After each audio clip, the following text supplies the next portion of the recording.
చెల్లే రామక్క నువ్వు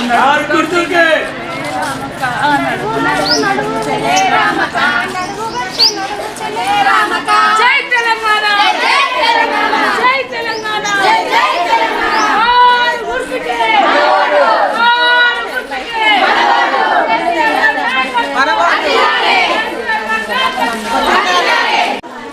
అందరికీ నమస్కారం.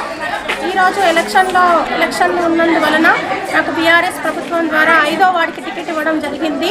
నేను క్యాండిడేట్ని మొరిగాడి మాధవి వెంకటేష్ నా పేరు. గతంలో కూడా నాకు అనుభవం ఉంది, 5 ఏళ్ళ అనుభవము.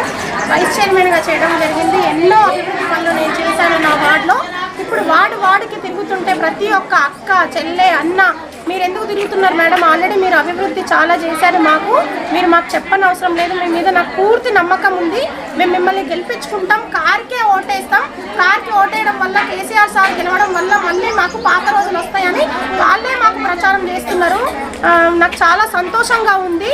ఇలాగే నేను ముందంజకు వెళ్ళాలని ఇంటింటి గడపకున్న సమస్య తెలుసుకొని వాళ్ళు ముఖ్యంగా అడిగేటివి ఏంటివి, వాళ్ళ సమస్యలు రోడ్లు, డ్రైనేజు, వాటర్ ఫెసిలిటీసు, ఎలక్ట్రిసిటీ, ఇట్లాంటివి చిన్న చిన్న లైట్లు, ఇట్లాంటివి చిన్న చిన్నవే కొరడం జరుగుతుంది.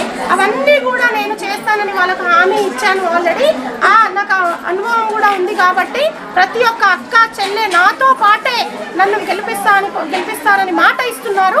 అదే ముందంజలో నేను కూడా ముందుకెళ్తున్నా. ఈసారి మహిళా శక్తి ఏంటో చూపిస్తామని నేను చెప్తున్నా. ఆ లేయర్లో కేసీఆర్ తెలంగాణ జెండా, గులాబీ జెండా ఎగరవేయడం అనేది ఖచ్చితంగా జరుగుతుంది. జై తెలంగాణ, జై కేసీఆర్, కారు గుర్తుకే, కారు గుర్తుకే. కేసీఆర్ గారి నాయకత్వం, కేసీఆర్ గారి నాయకత్వం. జై కేసీఆర్, కారు గుర్తుకే, కారు గుర్తుకే ఓటేద్దాం, కారు గుర్తుకు ఓటేద్దాం. జై కేసీఆర్, జై కేసీఆర్.